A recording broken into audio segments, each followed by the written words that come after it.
What is up guys, this is Louise and welcome to this video. And today, samahan nyo ako mag-build ng PC at ang napili kong i-build ay ang AMD Athlon 200ge na may konting RGB.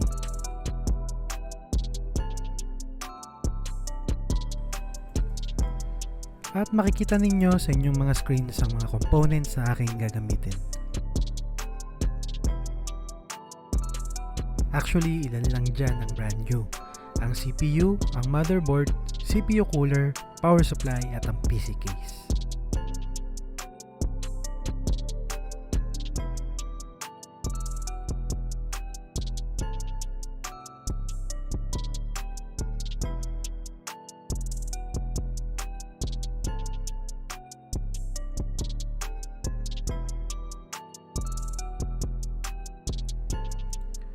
Simulan natin ito sa pamamagitan ng pag-unbox ng motherboard, ang Biostar A320mh.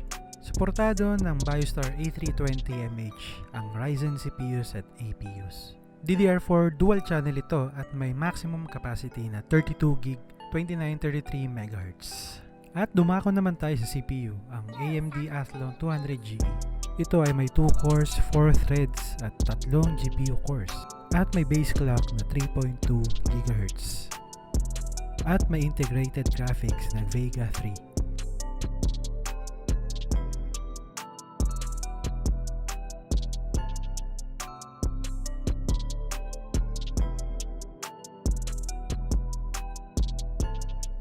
At may kasama rin itong libreng CPU cooler.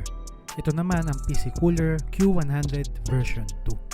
3-pin 100mm fan, 2200 RPM at ito ay non-RGB. Ang CPU compatibility nito ay makikita ninyo sa inyong mga screens.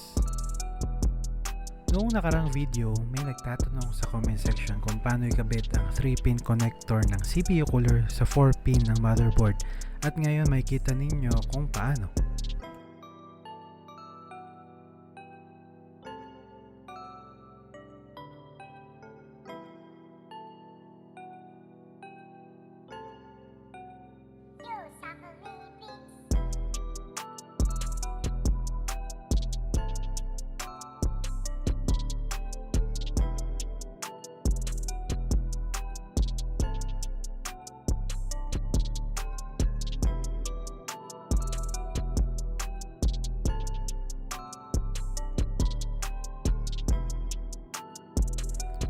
Ngayon naman ang unboxing ng power supply, ang Aigo Warrior AK600.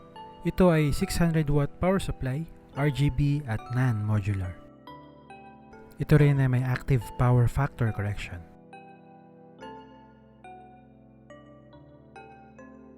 At sa PC case naman tayo. Ang Keytech T300 Mid-Tower Gaming PC. Compatible ito sa mga ATX, MATX, Mini ITX na motherboards. Ang front panel nito ay may USB 3.0, RGB button para sa LED light bar. At ang side panel nito ay hindi acrylic, kundi tempered glass. May 4 na drive base ito para sa 2 HDD at 2 SSD. Hanggang 5 120mm fans ang pwedeng ikabit sa PC case na ito. Ang case dimensions nito ay makikita nyo muli sa inyong mga screens.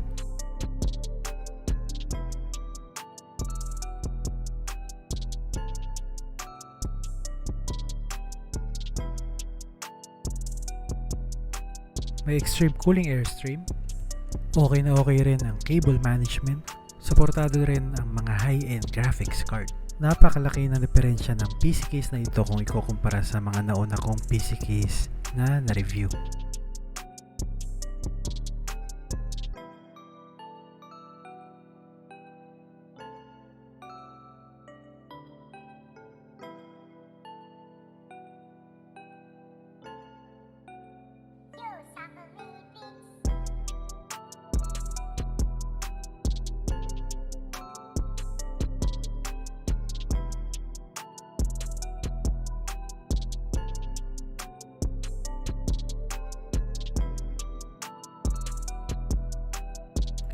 Inilagay ko sa paraan na ito ang power supply para makita ninyo ang RGB fan.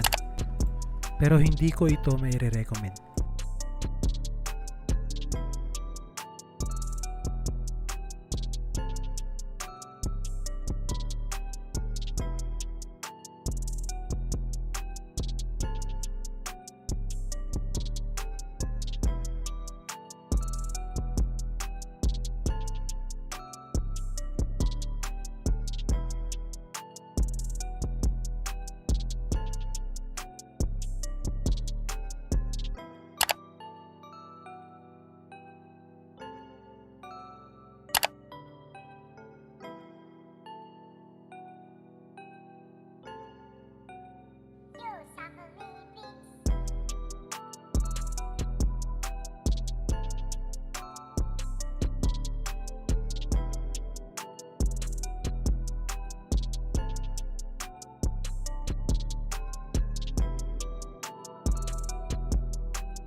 At muli, makikita ninyo sa inyong mga screens ang halaga ng aking mga nagastos.